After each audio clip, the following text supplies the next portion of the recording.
All right, welcome back, everybody, to the Quill and Query podcast. This is episode 14, episode 2 of season 2. My name is Brandon Hall. As always, I'm joined by my wonderful co-host here, Ash. Ash, how are you doing today?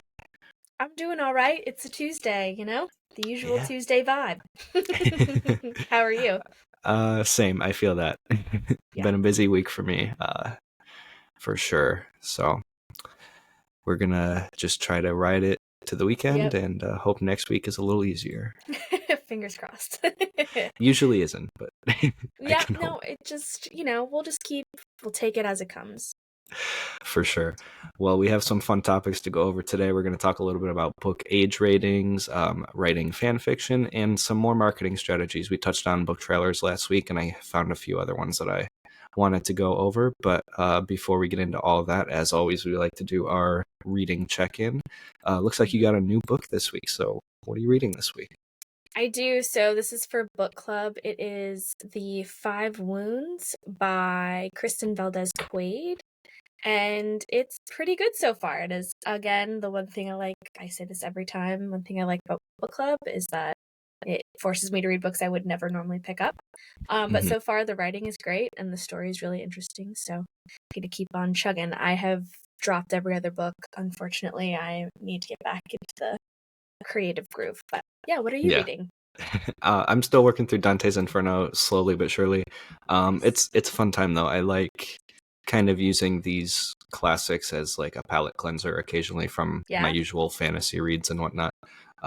So it's nice to go back to something different once in a while here. But yeah, it's good. I'm enjoying it. And after I'm done with this, I'm probably going to go back to my usual cycle of the Last Argument of Kings and then the Dragon Age book I was reading to catch up on the game lore before I dive into the next one. Heck yeah. Where are we at in the Inferno? Have we gotten into it yet, or are you still in the still upper? Still kind of in the upper. I'm trying to pace it like to where I am in the game. So in the game, I think I just got to Greed, and so I'm right around there. Fun. But I'm trying to reserve some thoughts until I get like a little further, just because it's still kind of early. I still have several circles of hell to go through. So. Don't we all? in many manners of speaking. Definitely.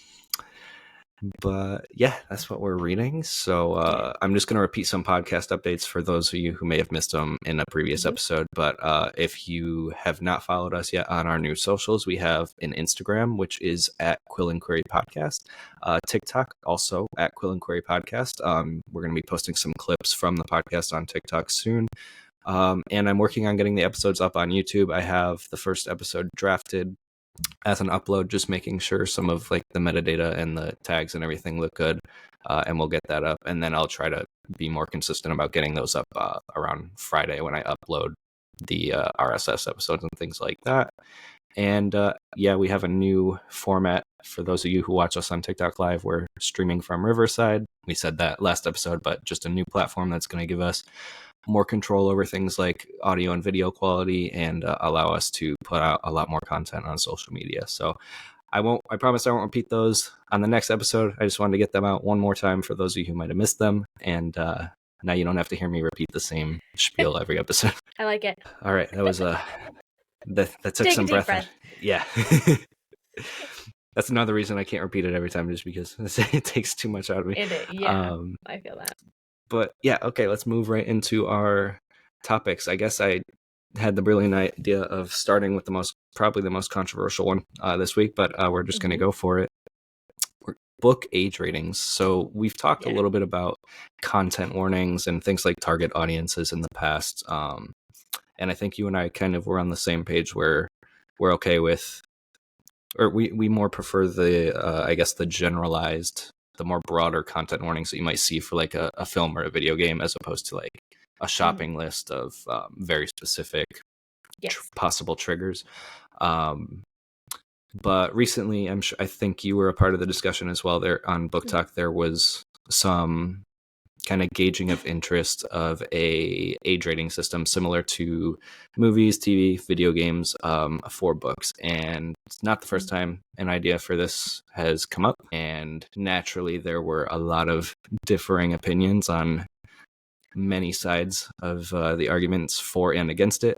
So I was kind of curious. I saw some of your comments in the Discord, and I'm sure you saw some of mine. But for people who haven't been in the Discord and who are just listening to us, what are your overall thoughts on a rating system like this for books? Like, are you for it? Are you against it? Are you somewhere in the middle? And then why or why? Yeah, so I really like the concept of a rating system, and the Discord that we are in has been really interesting to see where everyone's mind is at and how their brains work in regards to the rating system. I think the reason that I feel like there are a few reasons as to why there is no rating system currently for books, because at least in genres with our books, we have like YA, right? And when you think of YA, you kind of think of, more like PG to PG-13, and then you have middle grade, which is more G. So I feel like sometimes those like genres tend to speak for themselves. But as we've become a much more accessible kind of culture and community, and more people are writing their own books and getting them self-published, I find maybe the casual use of rating systems is really helpful. Do I think it needs to be like across the board? I feel like that would be a little bit too challenging, because just like movies, there's kind of like a variety. But anyway, it's a very complicated issue. I really like them. I've been enjoying the discussions about them. They can be finicky because a lot of it is up to the author at this point. Like what do you consider? Like what I consider YA I've read YA that's pretty rough in terms of just content. Important to write though, because a lot of YA readers are going through very rough stuff in their life. So it can be almost a little too fluid of a rating system, but I like the concept and I like what everyone's trying to do in the Discord about it. I'm probably someone that will have the trigger warning / any once we get everything finalized, have my own rating if I choose to self-publish, because I find it to be pretty important, I think. What about you? You feel the same way, I know, but what's your take on it? Yeah, so I was actually doing some research just to kind of educate myself a little more on the topic, because when the idea of a rating system was brought up,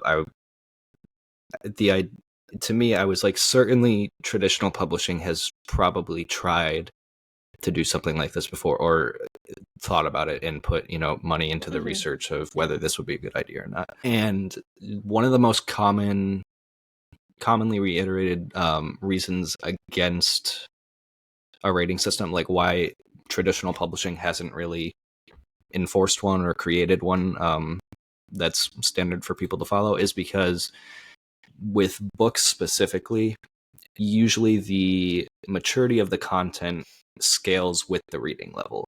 And so, and as I was thinking about that, I was thinking about like the adult books that I read, like a Game of Thrones or the First Law trilogy. And I was thinking about how very inaccessible, I suppose, they would be to someone who's not on like an adult reading level.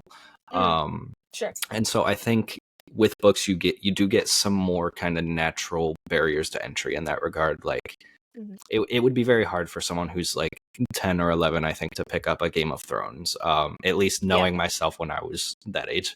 And so there's a little less to worry about in them being exposed to potentially harmful content. And also, I think traditional publishers do a much better job of, and I don't mean any shade to indie authors, they just have more resources, more research, and things at their disposal. But as far as like making sure the book ends up in the right hands of their target audience, I think from what I could see, it just seems to be less and less of an issue for traditional publishing.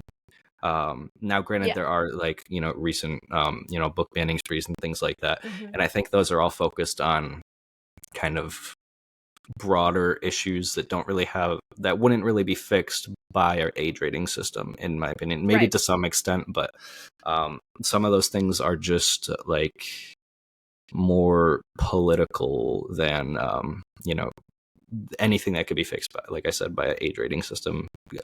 Even if you slap an adult rating onto something, I don't think it's going to fix the problem 100%. I do think, and I'm going on a bit of a long-winded rant here, but that's okay. Go for it. I do think that the concept and the idea is good, and it comes from a good place.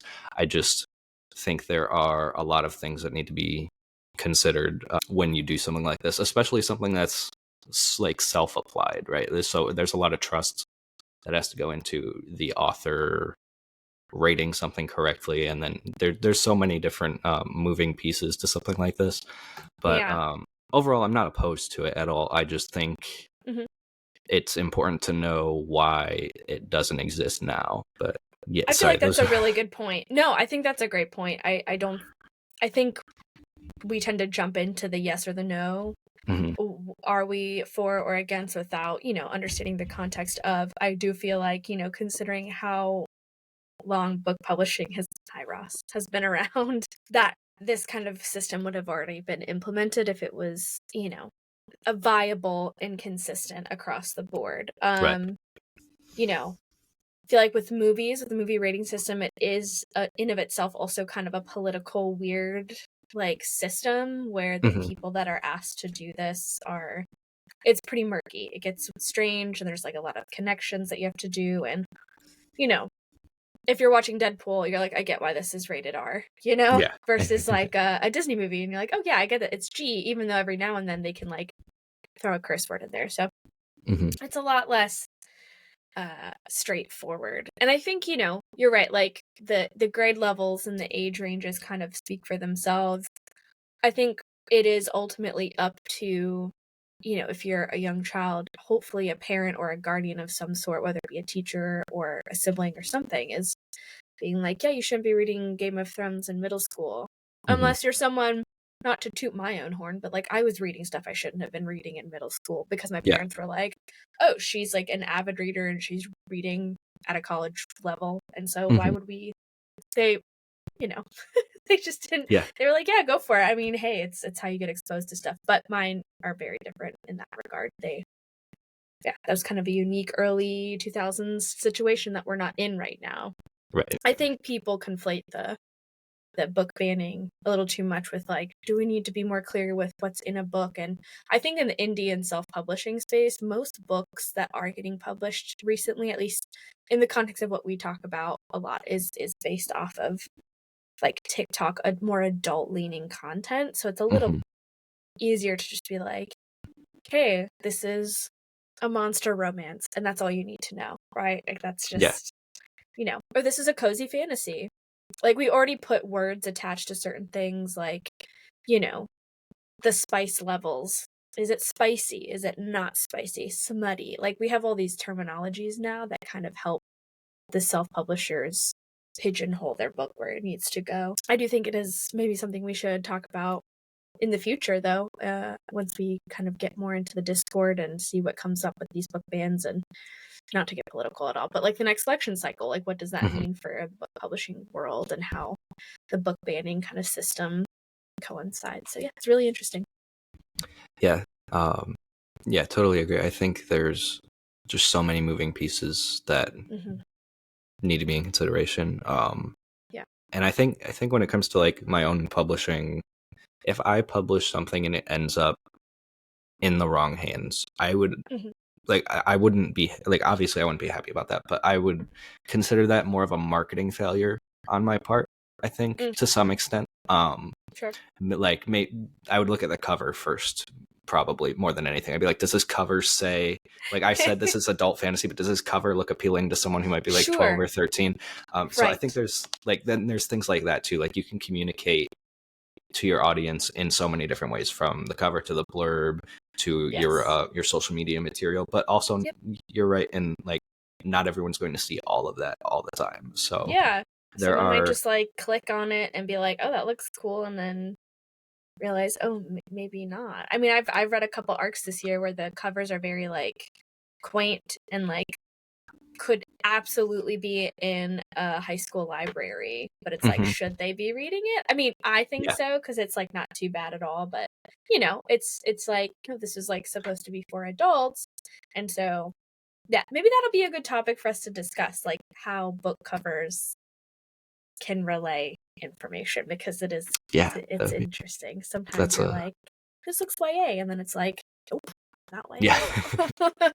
I think that's a good idea for a future topic for sure. All right. Well, on the topic of marketing, we're not going to talk about covers right now, but we have some other marketing tropes that are quite prevalent on both Instagram and TikTok. I see a lot of it, especially in the indie space. So I'm trying to think of how to put this into words. It's when someone's marketing their book, they'll usually pitch it in these scenarios as existing popular thing meets existing popular thing. Yeah. And a lot of times I find this can almost be oversaturated in their marketing to where finding out just an actual like blurb or what the book is actually about can sometimes be quite difficult. But yeah, I just wanted to get your thoughts because I was talking to a few other friends who read about this type of marketing. Yeah. Where it's like constantly relying on referencing existing pop culture. Yeah. And so does that marketing appeal to you at all? Like, does it ever get your attention? And what are your thoughts on doing that, like as a writer? And if you want specific examples of ones I've seen, I can give them because there's some wacky ones. Yeah. So one I saw, so I will say you can do it right. Like you can do it well to where I usually can grasp what you're saying. Yeah. But there are some that I see where I feel like it poses more questions than answers, and not necessarily in a good way. Like one I saw was Game of Thrones / X-Men / The Hunger Games, and so that it made like the question mark go off. Like I was like, yeah, okay, but what does that mean? Like, are there so just even if you just said like Game of Thrones meets X-Men, are you trying to tell me like superheroes in a medieval world? Are you trying to say a superhero organization like the X-Men with the politics of Game of Thrones? Like, I'm not getting the message that you're trying to send here. I think something else might have been a little more effective, but yeah, sometimes they just bother me slightly where I'm like, I don't know what you're trying to say. Can you please just tell me what it's about? Yeah, I completely agree with you. I think it can be done right. I've seen examples of it. I think Jordan, I'm blanking on her username, but Jordan does it really well. She's like The Witcher meets something else and I can't remember. And it was like it was similar enough. Like it was like another fantasy franchise that it was like, it worked. And I was like, oh, that sounds interesting. I'm like into that. So I think if you like, in my opinion, it can't be too different, right? Right. If you want to say something like the politics of G.R. Martin meets the school experience of Harry Potter, right? Like I feel like you can do that, but you have to give more context. You can't just be like Game of Thrones meets X-Men, and you're like, is it the violence and the politics of Game of Thrones? Is it like the mythical stuff of Game of Thrones versus the mutant aspect of X-Men? So they either have to be just similar enough that you're like, I get it, or you need to expound upon them. Because, yeah, if you're just like throwing in things just to get people's attention, to me, and most of the time, to be honest, most of the time they don't even actually have any connection to any of those things. Right?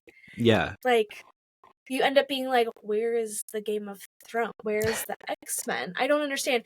You know, Fourth Wing got it was some of the, and I'm probably saying this wrong and someone's going to come for me, but I think it was like Hunger Games meets Sarah J. Maas. And that sold me because I was like, oh, very similar kind of concepts, like the violence of the Hunger Games with like the being together in one place and then the dragons. Like, okay, I can get it behind. Like, but then I like read it and I was like, this is nothing like either of them. So yeah, I think it can go so bad so quickly. I don't know if I will use them or like that kind of trick in my own marketing. I did do something recently where I took a psychometrics test as if I were like each one of my characters to see what percentage they matched other fantasy universes. So my male main character got like 97% Brienne of Tarth, like 91% Geralt of Rivia, which is cool because then you're like, okay, it gives some people some context of what their character might be like. But Right. I'm not calling my novel like a mashup of this and like Buffy the Vampire Slayer or whatever. Yeah. So I think it can be a really slippery slope. If you set that expectation that it's going to be like 2 or 3 of these beloved universes, of which fans are very strongly fans, Mhm. I think you can actually unintentionally hurt your marketing strategy if it doesn't deliver. So my advice to authors would just be like, tread carefully there. Like, unless you are taking heavy inspiration, which is totally okay if you do, right? If you read Fourth Wing and you're like, I can write a better Fourth Wing, you can use that as your marketing strategy. But, yeah, Game of Thrones and X-Men and Star Trek, that's crazy. Yeah, Yeah. it's like you said, you can do it well to where like the message is clear. But Right. when you're grasping at like 2 totally different pieces of media, I feel like it's not really helping you. I feel like you're just trying to grab fans of those at that point. And Yes. I totally agree with what you said about setting the expectation then that you're going to be like as good as those are, and not saying you're not, but like I feel like you are doing yourself a disservice Yeah. by setting that expectation so high so early on, like before they've even picked the book up. That's a lot of pressure. I feel like that's Right. a crap ton of pressure to even put on yourself. You're kind of like, oh, I mean, confidence is great. If you're like, mine is the next big this, that, and the other, yeah, own it. But I feel like it's one wrong misstep, and then suddenly people are like, you sold me on this, and it was nothing like that. Right. Oh, I had a train of thought from one of the other things you said, and I'm trying to pick it up. No, all right, we're just gonna move on. If it comes back to me, I'll go back to it. There you go. Just be like, oh, I remember. Cool. Yeah. Okay. Actually, I remember what it was now. Oh, nice. No, I was gonna say it sometimes, and no offense to anybody who does it, but sometimes it also does feel like a little lazy as far as like your marketing goes. To me anyway, like if it's constantly that, like if you do it once in a while, I think it's fine. But if everything I'm seeing about your book is like it's this meets this, I'm personally not a fan of that. I'm not like drawn in by that.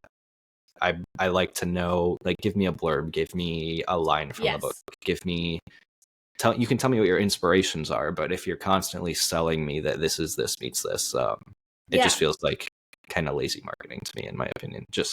But again, no shade to you if you're doing that. I just encourage you to try other methods of trying to sell your story, because I don't think that's the best one.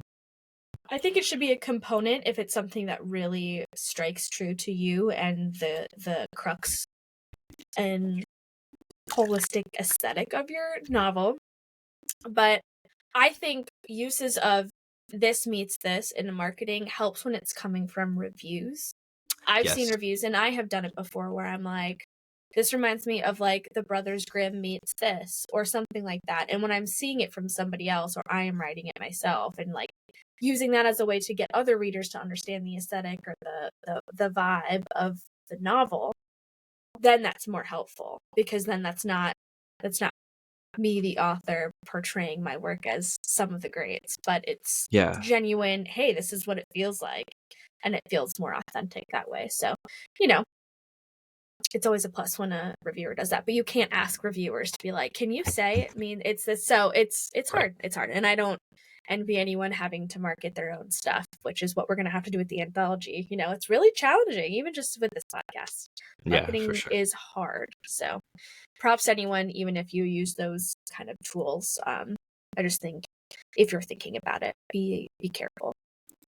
Yeah, I think as with anything, when it comes to writing, if I had to boil it down to like a very simple tip, it would just be intentional about the things you're comparing it to.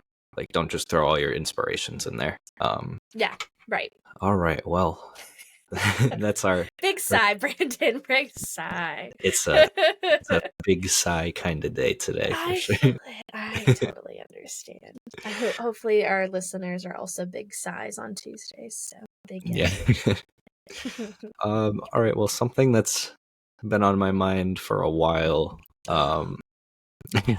This is mostly, I think it's more prevalent in the film and video game industry for sure, but it definitely pokes in its head into the book industry once in a while too, is the disparity between revisiting existing franchises that have already ended versus creating new things. I think that's probably one of the biggest like weaknesses of the current state of the film industry right now. Is it feels like everything, or 90% of movies coming out, it's a reboot, it's a sequel to something that should have that was ended long ago. And games are doing the same thing, probably even worse, arguably, because games do remasters, so they re-release old games with. Now, granted, they do have new tech behind it, so sometimes it can be interesting to see, like, oh, this game that came out 20 years ago, we couldn't quite nail the vision, we didn't have the tech, but now we do. So, once in a while, Right.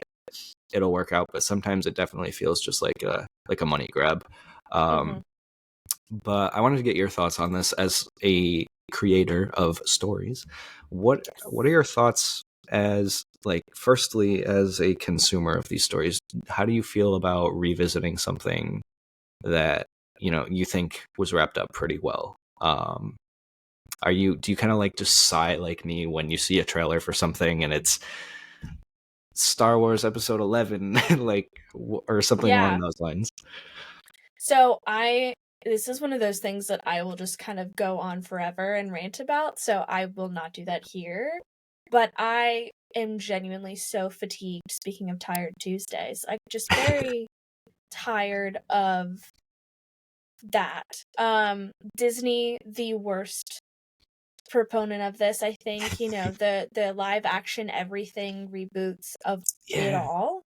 It's just like, I've seen this story. What are you gonna do aside from the visuals, impressive as they are? I'm personally really tired of CGI. Like, really can't stand it. At this juncture. Yeah, I think what we're seeing is a lack of genuine creativity, and it sucks because when new stuff does come up, it tends to get pigeonholed into these, just like we were talking about, like, this meets that, and it just can't stand new on its own. And take Longlegs, for example. I haven't seen it yet, but I've heard mixed reviews because the marketing was like, this is a horror movie, and people are like, it was really disturbing and unnerving, but it wasn't necessarily like a horror movie based on that definition. So it's hard. It's hard in the streaming world to come up with creative stuff that doesn't already exist. So I can't imagine being a showrunner or like having to create content. But yeah, I'm just genuinely very tired of it. I kind of feel that way about certain authors too. I know I always bring her up every episode, but Sarah J. Maas is one of them. The concept of having a multiverse where characters overlap potentially is cool in theory, but if you're using that as a way to just sell more books, which I think is kind of how it comes across in most instances, it loses its potency and its power. So yeah, I'm very much over it. I think, shows like Fallout are fun because it kind of creates its own new material with a lot of context. And The Dark Crystal did that too with its TV show a few years ago. It did try to rehash stuff, but it did include the lore. With movies like Wicked coming out and people being like, I want a reboot of this, I just don't understand. I just can't. I'm tired of the same formula. I want something new. So yeah, I'm just not a fan. With the recent announcement of Robert Downey Jr. as Doctor Doom, I was like, what are we doing here? Like, like, I don't get it. Anyway, I'm gonna stop it there because I will just keep going on and on about it. It's just so frustrating.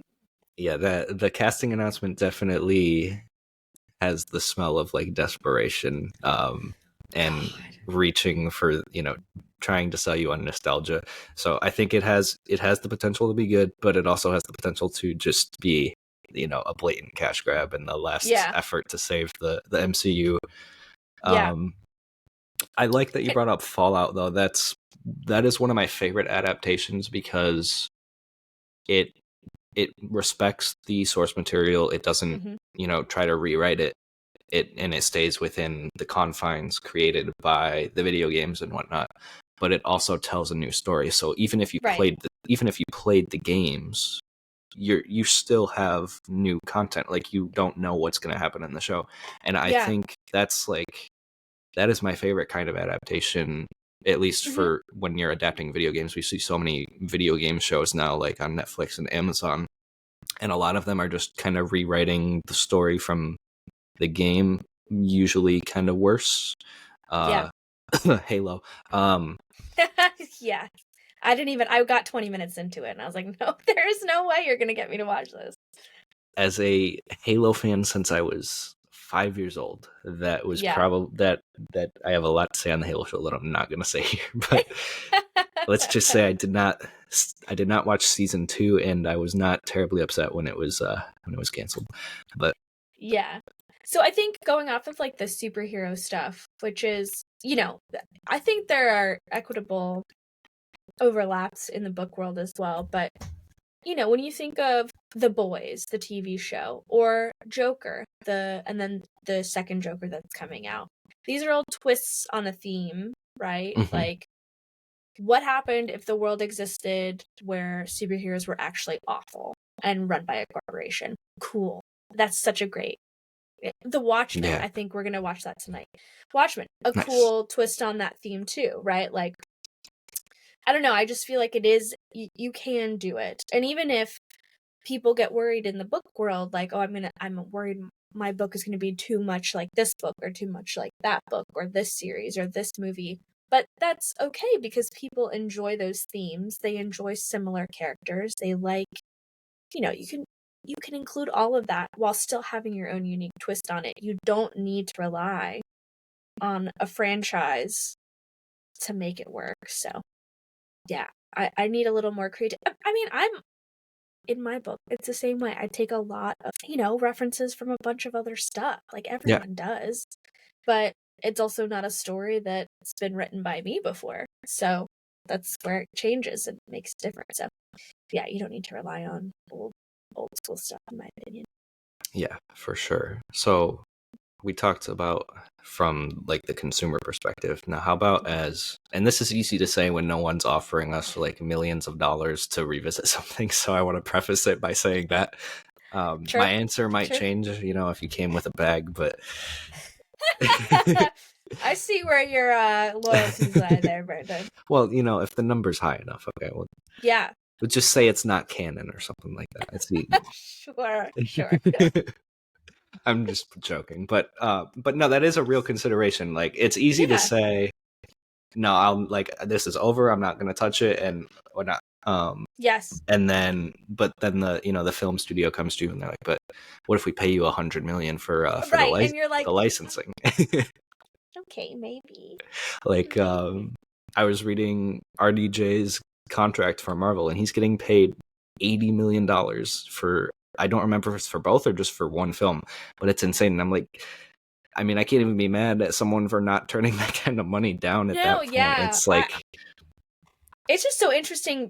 Sidebar, people he just did Oppenheimer. Like, how do you go from Oppenheimer to then going back to the MCU being like, yeah, I'll be Dr. Doom? Like, I don't get it. But no, you're exactly right. So I actually don't know if a lot of people know this, but a few like bigger authors end up writing for like Disney and doing the like little novellas in the new book series that Disney's been putting out. There's like one on Maleficent. There's one on like a bunch of the evil characters in the Disney universe. I think Maggie Stiefvater wrote one.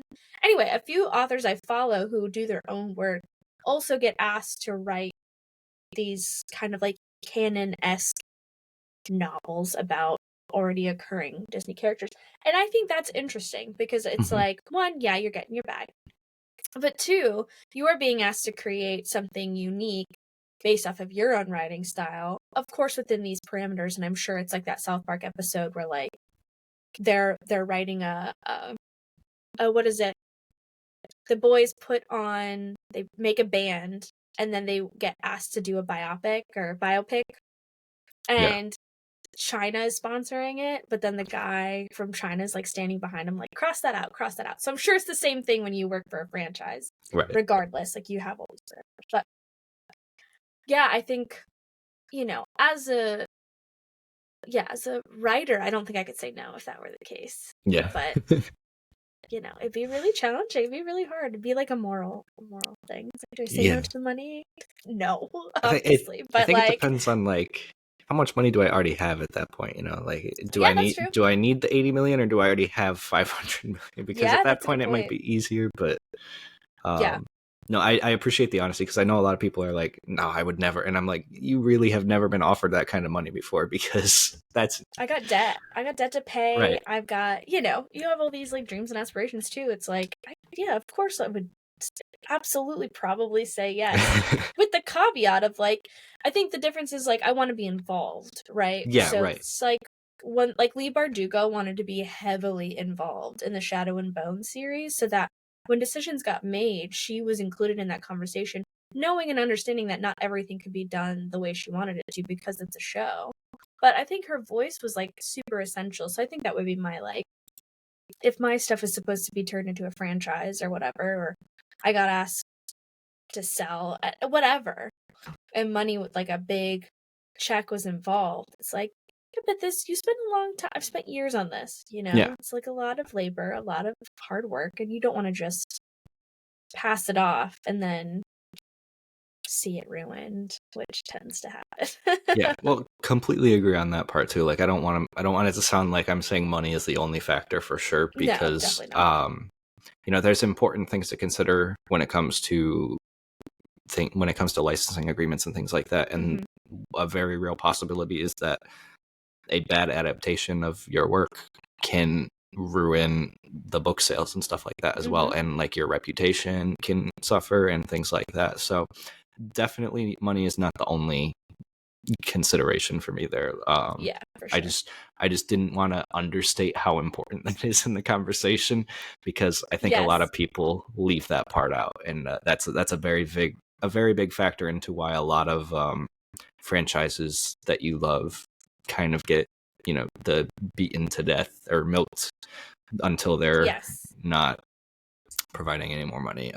Is because there's lots of money changing hands. So I would like to say that when I am a fan of sticking with an ending. So it would, like, if I end a series, unless I've purposefully left the door open, I will say it would probably be very hard to get me to do like a follow-up series if I wasn't already planning on doing that.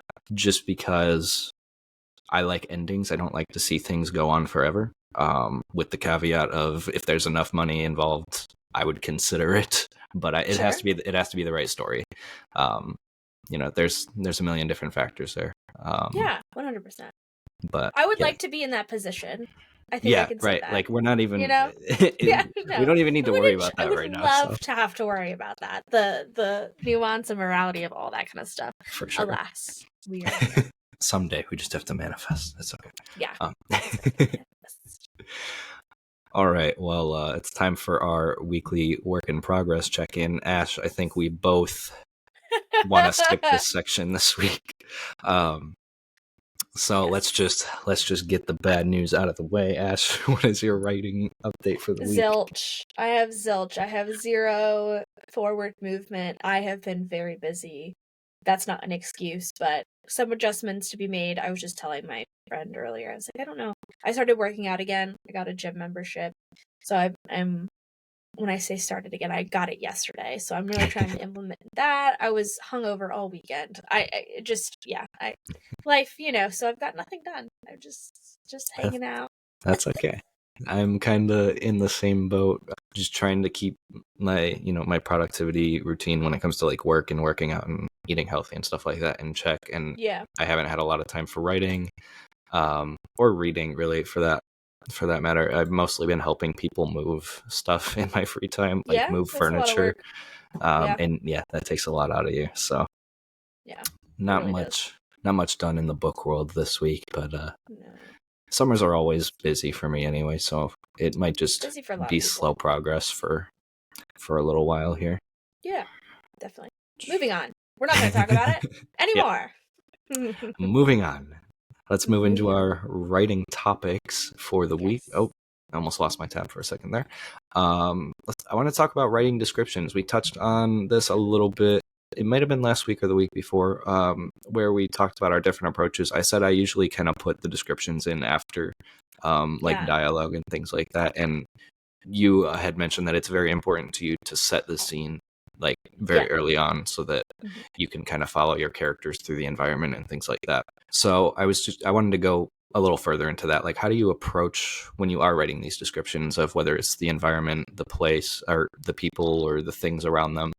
Are there any rules or guidelines you give yourself when it comes to writing descriptions, or any advice you would have for anyone who might struggle with that? Because I know I struggled with descriptions for the longest time. Not so much anymore. I would say so. I would say description is one of my stronger suits. First of all, I don't think we like ever really discuss as authors the things that we do well. I feel like we're very self-deprecating and very much like, I can improve on this, I'm struggling with it, whatever. So I will say, I think I am very good at description. I think that's my strongest asset as a writer.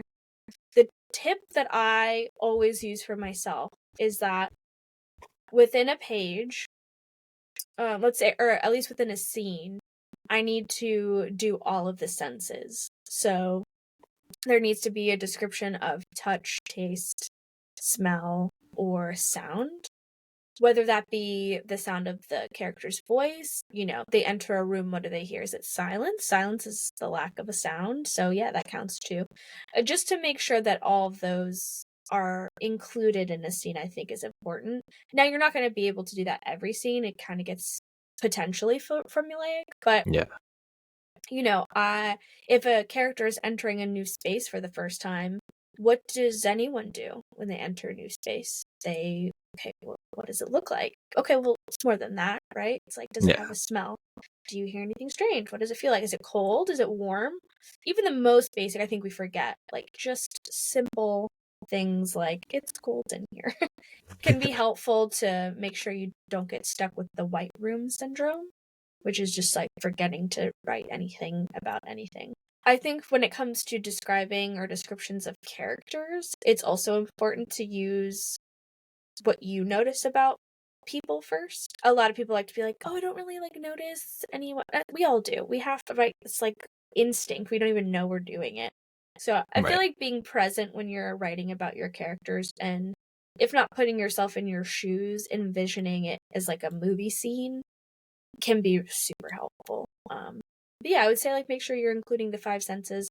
If not in every scene, make sure it's like every few pages you're adding that. One that I consistently forget to add is smell, but I find smell to be super powerful in descriptions of anything because it just makes it way more physical and concrete in the description. So yeah, does that answer the question well enough? No, it doesn't. No, it does. I like especially how you said to focus on the senses and then use like what you notice first about people. Yeah, description until recently is something that's always been kind of difficult for me to put into words. Like, and I don't really know why. I could never pin down what exactly was difficult about it. It's just the whole process of describing something, and then I think there's a little bit of insecurity about am I communicating the right vision here? Like, are readers going to pick up on what I'm trying to describe, or am I doing it all wrong? Yeah. So my 2 things to combat that, because I know exactly what you're discussing. One is people can't even agree on famous characters' descriptions. Like Harry Potter, like when the movies came out, there was like tons of, they don't look like this. Oh, I pictured her more like that. Yada yada yada. So regardless of what you describe, someone is not going there. It's not going to be that way at all. Their vision of it is going to be completely different. So I feel like once you get over that kind of like hurdle and just realize you just need to write for yourself and what you feel is there, it can be helpful. Tip number 2 for me is take a notebook with you, and when you go somewhere, whether it be a coffee shop or anywhere, actually, like library or whatever, you can even look up photos on Pinterest or Google of just like a tavern, like the one that you have behind you, and set a timer for 3 minutes and describe as much as you can, or however long you want it to be. Those like quick little, just, I don't know, exercises can be really helpful in just, moving a muscle that might be challenging for you. Also, then you have like a little notebook filled with descriptions that you can use in the future if you don't, Right. if you're at a loss. But yeah, I think exercising that muscle is really important. Just take a notebook with you and write what you see and smell and hear. Yeah, I agree, and I like that you mentioned like even if you can't go somewhere, you can look up the pictures, because that's actually what I did to practice a few times, was because Nice, yeah. you know, I wanted to specifically practice describing stuff that like looked like, you know, the kind of aesthetic that my book was going for, and Right. so being able to do that with like stock photos, or even if it's an AI photo and you're just like using it to describe, like to exercise, you know, Right. as long as the photo makes sense. Sometimes the AI photos don't make sense, but Yeah. yeah, no, that definitely is just, I think, something that gets better with practice. Definitely. If you're someone who struggles with it like me, Mm-hmm. just make sure you're constantly kind of exercising that muscle. Don't let it like become lax again, because Yeah. I have done that as well, where I like didn't work on it for a while, and it took a little bit to get back into it. But It's really challenging. It's not. I find dialogue, I think I said this last episode, but I find dialogue to be the most challenging for me. But description just comes just naturally, I guess. I don't know if it's because I'm always just like looking at stuff and in my head being like, oh wow, that's that, and like that's that. yeah, And if you genuinely still try those two things and you find yourself struggling, go back to your favorite book yeah, and look at, or books period. See what your favorite authors are, how they're describing things, or circle passages and be like, what stands out to you? What makes this evocative, or what does this make super, I don't know, realistic? Yeah, all those little things. Unfortunately, we have to do homework as writers. I slack on that a lot, but we have to. We can't just like jump right in. You got to work at it. So I have so many authors talk about their first book and then their most recent book, and they're always like, God, I hate reading my first novel because it's just I've gotten so much better, and you do. Even famous people, So yeah, yeah, definitely. I feel like all creative work is kind of like that. Even in my day job, when I look back at like my early projects, I'm like, can I go fix that? Yeah, right. Like, oh God. Even re-editing, like that's what they tell you, not to edit as you write. To an extent, you and I have talked about we have to do that sometimes, but yeah, going back and just like, if you're rewriting the same chapter over and over and over again because it just doesn't feel right, you cannot do that. Like, you just can't. The final chapter is going to be so much better than your first chapter, but that's what editors come in. You're going to pay an editor, or you're going to have an editor to do that for you. So yeah, gotta let go of that. Well, before we move on to the next topic, are there any authors that you kind of look to, like as far as writing really good descriptions, or maybe they've given some tips other than the ones you already kind of stated, that are kind of guiding you as you write descriptions, or not really anything beyond what we already touched on? I have a few faves when it comes to description. I think Garth Nix does the magical stuff really well. By making, when he writes about magic and the physical world combining, he does it very well, so it feels real. He includes things like elements he does really well, like working with the natural world, water and wind and all that kind of stuff. So much so that it always feels very grounded in reality. He has been canceled recently, but Neil Gaiman, up until recently, was so good at that, in creating like literal like troll markets and making it feel like you could turn a left corner in your own city and like accidentally stumble across one.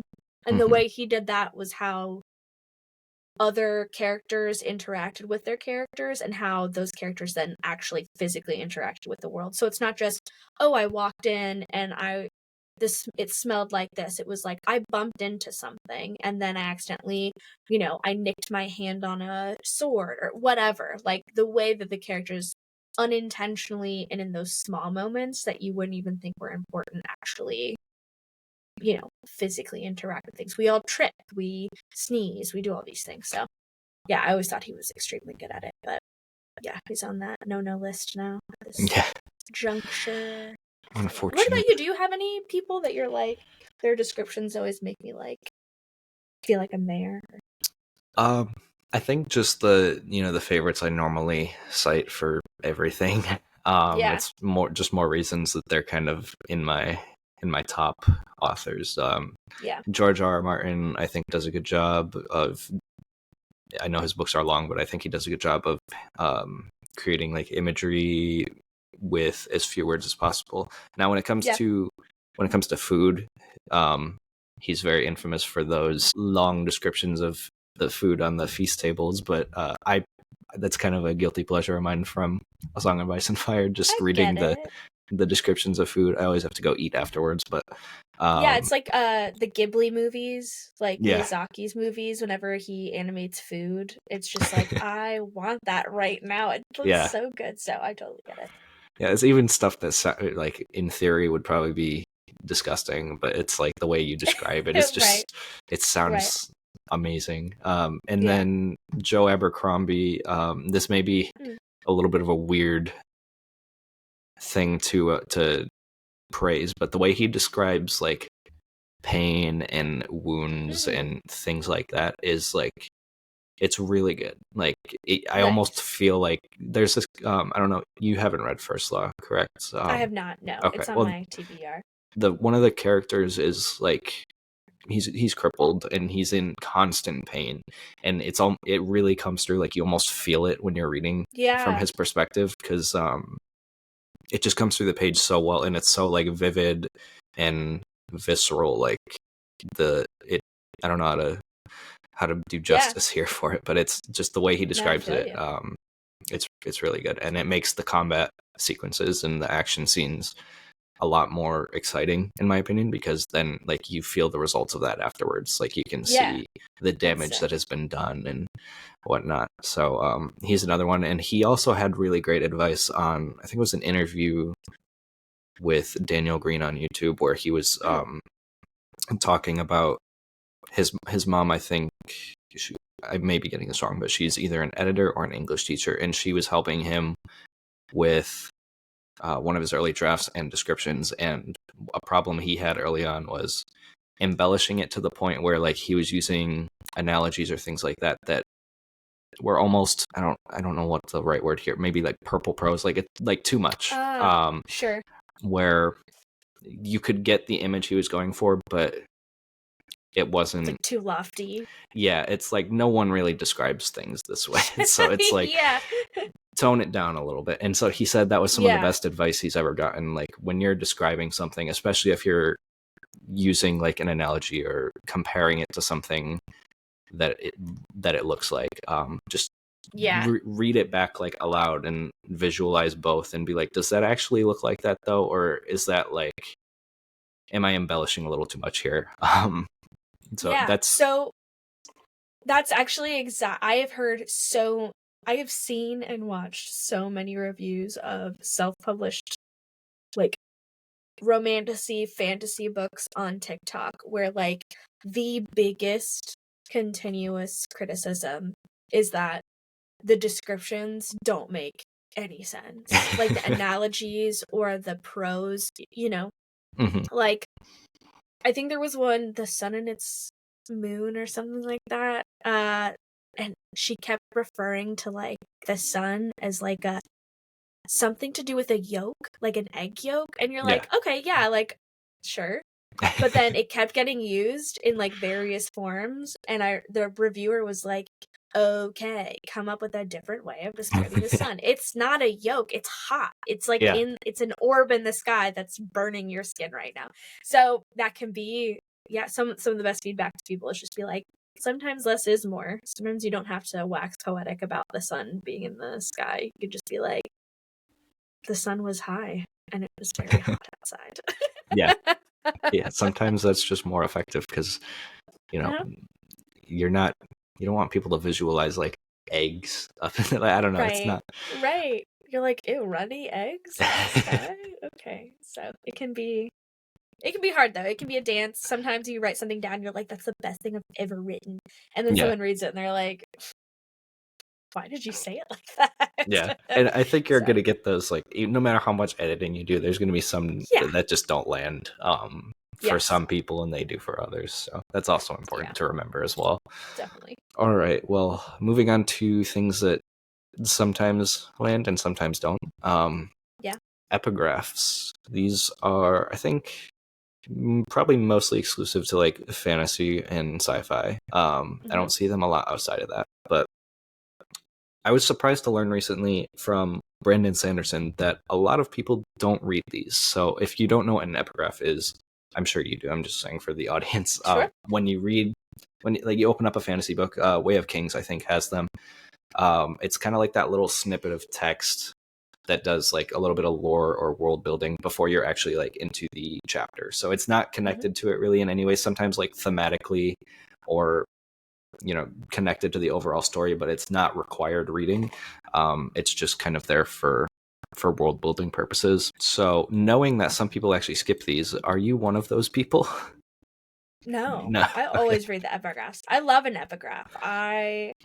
I feel like it sets the tone. Like, I get excited when I read it, and then I'm like, it's like seeing the wrapping paper on a present before you actually get to a present, right? You're like, some good ass wrapping paper, Yeah, I think it's really important. Also, like, I don't know, the author took their time to write it, so I'm not gonna skip it. Do I sometimes skip the acknowledgments at the end of a book? Yes, I do. However, if it's at the beginning, I'm gonna read it. No, I find them to be, essential to the lore if you have them included. I don't currently have one for my novel.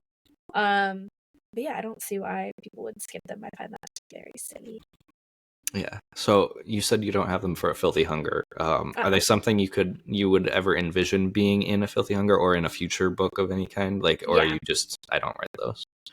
No, I think I would. I just don't. It wasn't ever really currently a scenario. I'm too busy like building the lore and doing everything else for the rest of it. I feel like if I were to write them or include them, it would come towards the end. Like, it would be included in the process at the end of the process rather than the beginning. I feel like that might be easier to write. But also I feel like that's what the graveyard is for sometimes. You're just like, oh, this would be interesting later, but then you're like, oh, that actually be a really good epigraph. But it's not in the current outline. Knowing me, it'll probably be included at some point in time, but at this juncture, Filthy Hunger does not have an epigraph. Does yours? Does A Night of Knives have an epigraph? Before I answer that real quick, I just want to say hi to Megan. She says, "What's up, guys?" And she gave us a bunch of Megan. likes. So thank you for the likes, Megan, and glad to see you. So I go back and forth on this. Sometimes I'll write one and then I'll delete it, but like as of right now, there are no epigraphs. Now it might be something that I, like you said, do at the end, but ultimately right now it's not in the cards. But I'm not opposed to it either. Like if I can think of good thematically fitting for like each chapter, and I think it adds to the world and the lore and the characters and all that, then I'll definitely do that. But also I will keep in mind that not everyone is like me and reads them, so I wouldn't expect like crucial information there, but just more stuff that fleshes out the world and kind of fits thematically with each chapter if I ever do include those.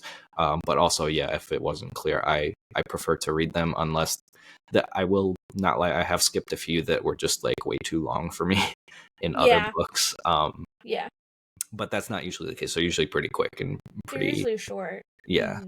So in that case, I'll always read, because most of the time they are like thematically connected, and it's not crucial, but it just adds that little bit of extra something to the chapter. And to the world, and makes everything feel a little more connected. Yeah, I think my favorites are when it's like, and I've considered this with The Filthy Hunger, because the Book of Witnesses in my novel is like the holy book for one of the religions that plays a very crucial, integral role. And I feel like it would be really cool to do like an epigraph as like it's from the text of the. I like when those get used, right? Like, oh, it's from the book of whatever. So yeah, those are fun. I think they're fun, but yeah, I'm not opposed. And I also think if I have poems and lore epigraphs. Yeah, like I think those are so important and so cool to add. It's like just like a sprinkle on top of everything. You're like, here's some more lore. It doesn't necessarily need to be included. It's not like giving away anything, but here's some more fun pieces. So yeah. Huge Yeah, fan. sorry, my phone volume went up for some reason, so sorry if there was an echo there. Yeah, I like the Book of Witnesses idea. Like when it's religious texts, I don't know why those are like Yeah. those are like my favorites.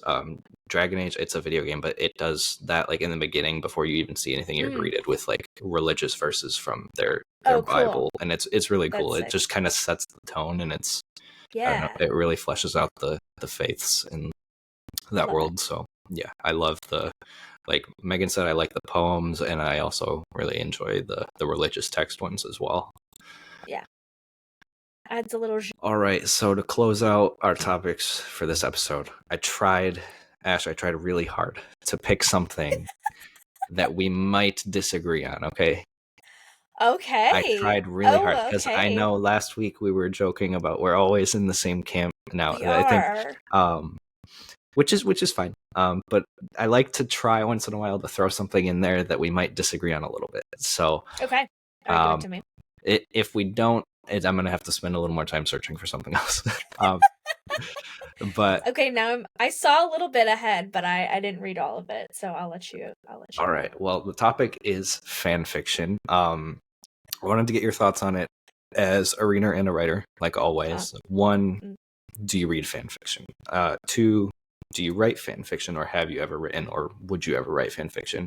And when it comes to fan fiction, are there any ethical or like legal considerations that come into play that affect whether or not you will read or write? Like, what are your overall thoughts on just fan fiction as a whole? Yeah, so I love fan fiction. I'm a huge. I go through phases, I will say, but yes, fan fiction has always been a part of my reading experience from being really small and reading Harry Potter up until recently with other franchises. I think fan fiction is phenomenal. I think it is a way for people to create a community within a community. And anytime I've read fan fiction, it's just genuinely always been good. And just like we were talking about earlier about being tired of franchises, I think fan fiction is unique in that aspect, in where every story is almost completely different from the original source material. So yes, huge fan. I have written, yes, fan fiction in my life.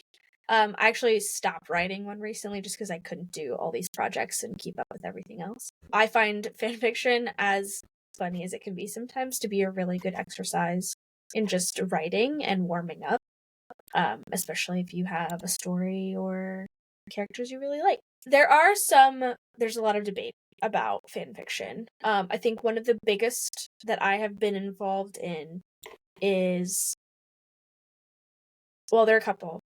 And I might get some disagreements on this one, and that's totally okay. I do not think fan fiction, the whole concept of fan fiction, this is like going back to, oh my god, like Star Trek in the 70s, has never been used to make money.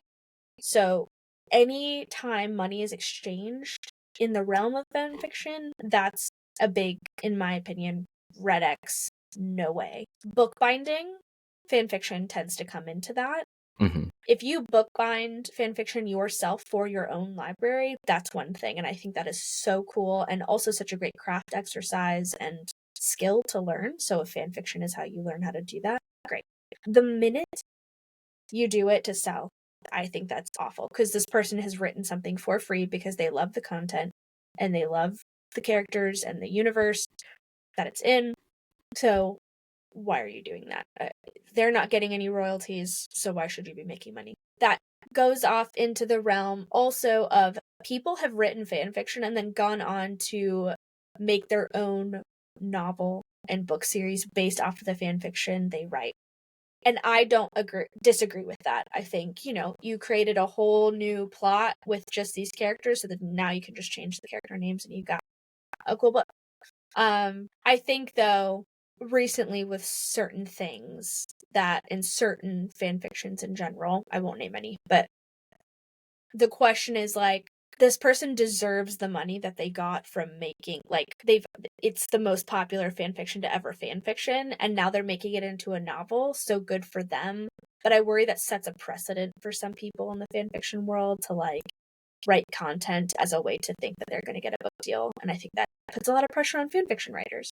Yeah. So that's my long rant about how much I love fanfiction and why there are certain issues with people who consume fanfiction, not fanfiction writers in general, but like Cassandra Clare. I don't know if you read any of her books. Her story is crazy. She's very famous in the like romantasy, like fantasy. She wrote fanfiction about like Ron and Ginny from Harry Potter as like Mm-hmm. a incestuous thing, Oh, okay. and ended up making it into like one of her most successful book series.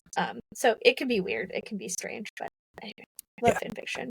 Shout out to all my fanfiction writers. Yeah. So What are your thoughts on fanfiction? Do you disagree?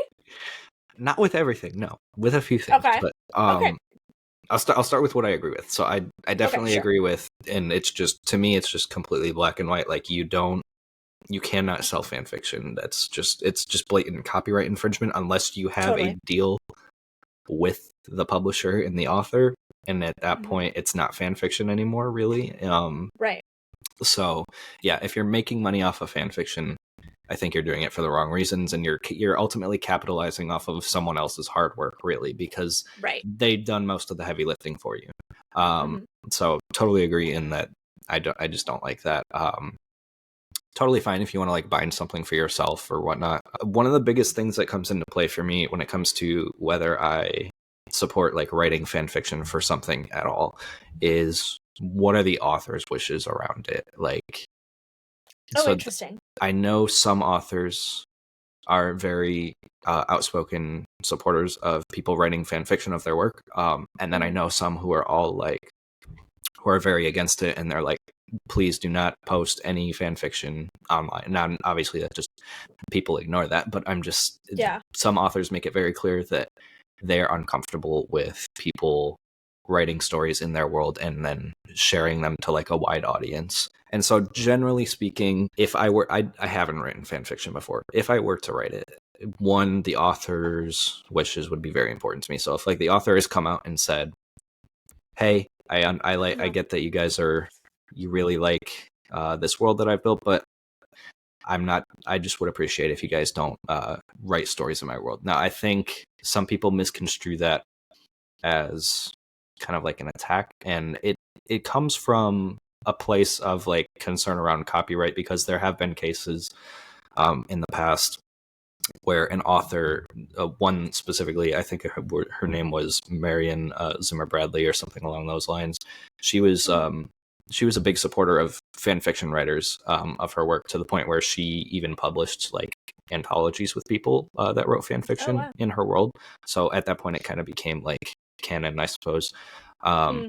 But then doing that led to some legal issues when she wanted to publish a sequel novel, and ultimately she wasn't able to do that. And so that's someone who's kind of cited sometimes by these authors who do have concerns about people writing fan fiction. So I'm not totally for or against, like, I'm not totally against all fan fiction or anything like that, but I personally just could not bring myself to either really read or write if the author has expressly said, please don't do that.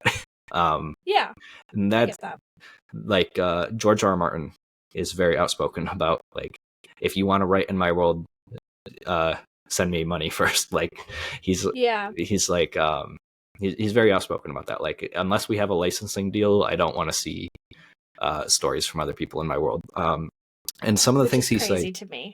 Yeah.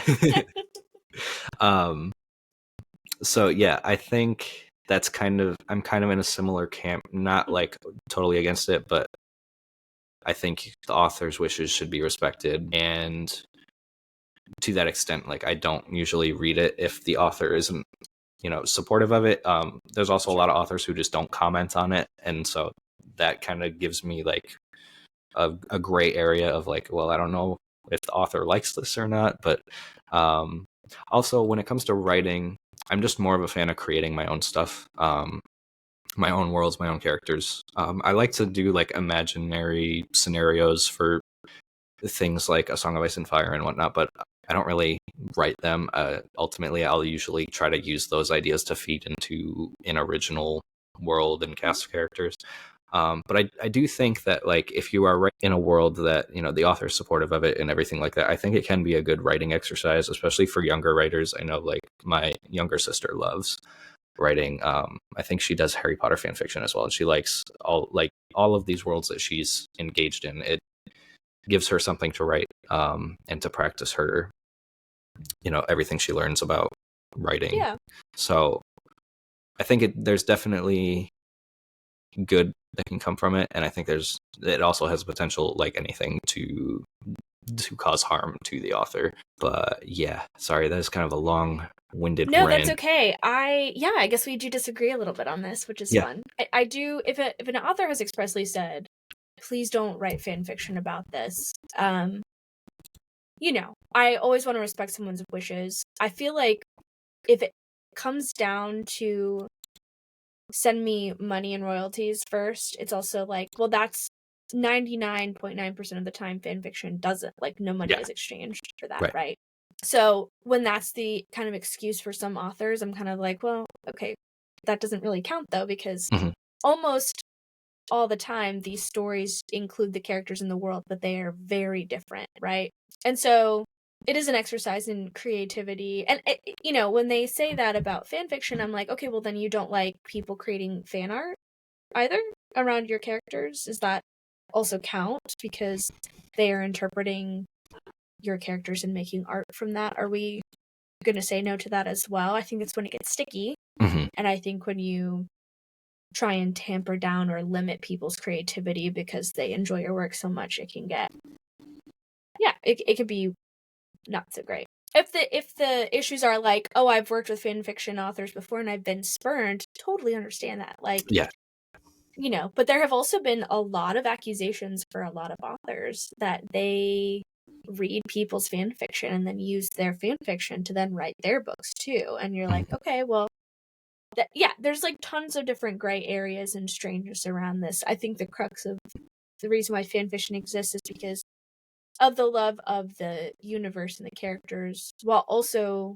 you know, in certain characters' senses, like J.R. Martin, like, they either fade to black or like we don't see them for a while, and so people like to imagine what happens. Or, you know, in the case of like the old Star Trek stuff, like the homosexuality component of it was never really touched on very much, and so it was like a way for people to expound upon that in a way that they were like, oh, I feel like I'm connected to this, and what if Spock, you know, anyway. So I get the author's wishes. I just don't think I necessarily fully agree as to why, unless you give me a good reason as an author, you put your work out into the world, right? And so to ask for no, I don't know, like no variation on that seems a little self-centered and selfish to me personally. If someone were to like, can I write fan fiction about your work? I'd be like, oh my god, I'm honored. Like, that's crazy. I know some authors, and I totally respect this, like, hey, all of my characters are underage, please don't write them in like heavily sexually explicit scenes. That I understand, like 100% support that, like, get it, these are like children. But in most regards, almost all the ones that I read, they're much older, so you know, you kind of circumnavigate that. It's an interesting topic. So you would not want anyone to write fan fiction about your novel? I'm gonna say I don't have an answer for that yet. Okay. Yeah, that's fair. When it comes out, I'll try to have a more solid answer. Yeah. I will say I wouldn't be offended if there was fan fiction. Like, I understand that pretty much all of the time it's coming from like a deep love of the work. So it's like a real, I lost the word I was going for. It's an expression of like the appreciation of whatever work you're writing fan fiction of. And so ultimately, unless there was like obvious ill intent, like trying to sell it, I don't think I'd be like extremely opposed to it. But there are those caveats of like, okay, but are you making money off of it? Because that's just a hard red line, and things like that. But I also like some of the stories where people have been able to adapt their fan fiction into like an original work, like some of the ones you mentioned. I think if you do that and you take out all the references to an existing IP and you really make it something original and unique, I think that's a totally valid way to start a story, and kind of a unique way to turn it into your own thing. So Yeah. I don't want it to sound like I'm completely anti fan fiction or anything. I think I'm a little less open to it than some people are. I'm a little more cautious, I would say. Makes sense. When I go into it. And then also this is just a personal preference. A lot of times I don't like spending much time with things that aren't canon. The only exception I'll make to that is like sometimes if there's like an adaptation. So like an adaptation, Game of Thrones, for example. Obviously the show isn't canon to the books, but it's the only adaptation, so I'm going to watch it. Right. So things like that. But it's just this, and I will fully accept that it's just how my brain works. Is just it's a weird thing that I can't get past, like feeling like it's meaningless, and I know it's not. It's one of those weird mental blocks that I have where if something That's so funny. Yeah, it's weird because I mean I don't like it. I don't like that my brain works like that. I really try to get past it sometimes, but yeah, it's weird. Like if something isn't canon, it's really hard for me to spend time with it. I don't know why. Interesting. Huh. Because I mean, I want to acknowledge that is also totally okay. I know people who are like, I tried to get into it and I just can't for various reasons. But you know, if you love something so much and you take a lot of, like, it matters to you, right? And so when they divert from the canon, you're like, no, that's not right though. Like, yeah. Versus me, I'm like, take me out of the canon completely. I like totally don't care. Yeah. It's like it's mostly, in my opinion, mostly to do with the characters.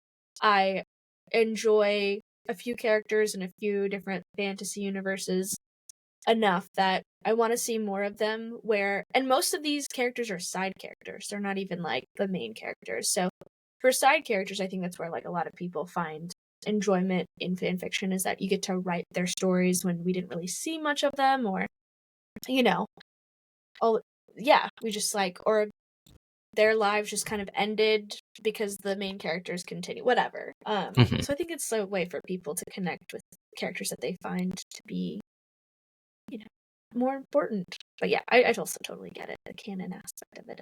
It's like when you've got so many Star Wars novels, it's like you don't have to divert from canon very much. Right. You don't have to come up with stuff. Well, I think we finally found something that we have slightly different opinions on. That's cool. Yeah, I like it. It's nice to hear in a different perspective sometimes. So I agree. Always happy to explore those. I just think we're so aligned in so many ways that it's hard to find them. It's really hard. I think I've mentioned it before too, that I've like written fanfiction before, so I'm like not surprised that this eventually came up. But, that's partially why I brought it up, because I was like, I'm pretty sure she's mentioned it before, so I wanted to. Yeah. Well, that's maybe one of our first slightly varying opinions on something. Yeah. I feel like the first one was G.R. Martin, and then this one is fantasy, and then he also came up in this, so we can just continue our disagreements on G.R. Martin. For sure. It's weird because I don't like when I relate to George R.R. Martin a lot. I feel like sometimes I want it to be clear that he's my favorite author because I relate to him so much, not the other way around. Not like I'm echoing him because he's my favorite author, if that makes sense. No, right? I totally get it. Yeah. No, I hear you. I'm very much aware that you are like this, and not because like you want to be J.R. Martin, but yeah, totally. Oh, Nicole, I'm sorry. We'll send you a reminder next Tuesday or something. Yes. But so I was wondering where you were. I was like, she must be busy. But yeah, you can listen on Spotify, on YouTube soon, anywhere. It happens. We'll forgive you. Yeah.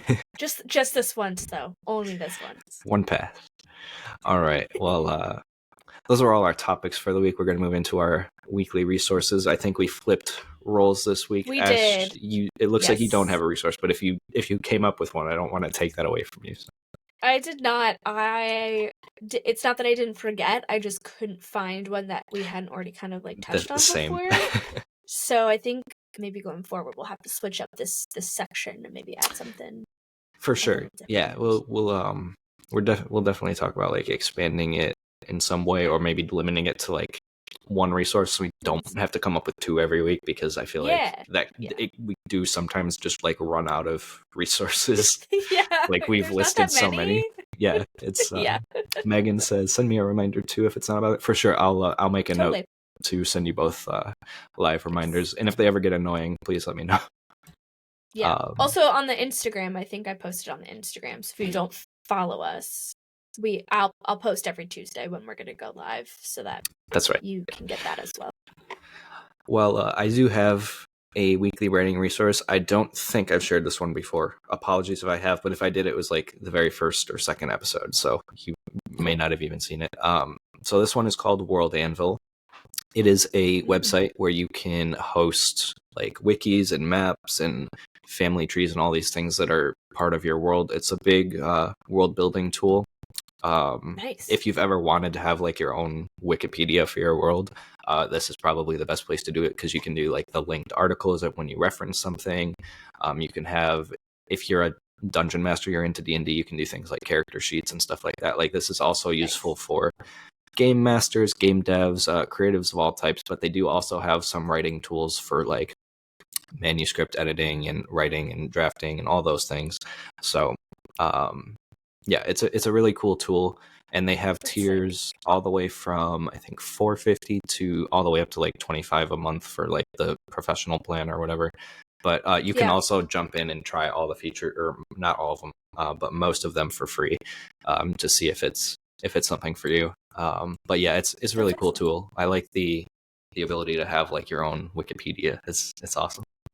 Yeah, that's sick. Very cool resource. I like that. Yeah, we need to. I think an idea for me is I'm gonna clip all of our resources together, because we have some pretty good ones. Yeah, I think we've suggested that to each other before. We definitely have to pull them together and put them up for people just to go and find them, and then also so we don't repeat them. But. Right. So much to do, but very cool. I like that research. I will probably take a look at it, because world building. Yeah, it's so fun. My favorite way to make progress, but also like not get any writing done, is just do more world building. Yeah, just mess around. Well, I think that covers all of our topics for the week. I think Nicole and Megan are still with us, so if you guys have any questions, any topic suggestions, any feedback, anything at all, now is the time to share before we sign off. We did it, Brandon. We had another episode. Yeah, 14 episodes. This is 2 in the new setup, so it's nice. Yeah, pretty good. I like it. See you, Megan. Thanks for joining. Bye, Megan. Thanks for all the likes. Your thumbs must hurt after all of that clicking. Yeah, the likes are appreciated. Yes. Well, we love you too, Nicole. Love you too, Nicole. Thanks for always watching. Well, all right, Brandon. Guess that's it. Yep, that's everything. So I don't have any closing thoughts, but if you have any. Me neither. Okay. Always a pleasure. Yeah, thank you so much for co-hosting as always, and we will see you guys maybe next week. Yes, I think we'll let you know. We'll let you know. All right. Bye, y'all. Bye, everybody.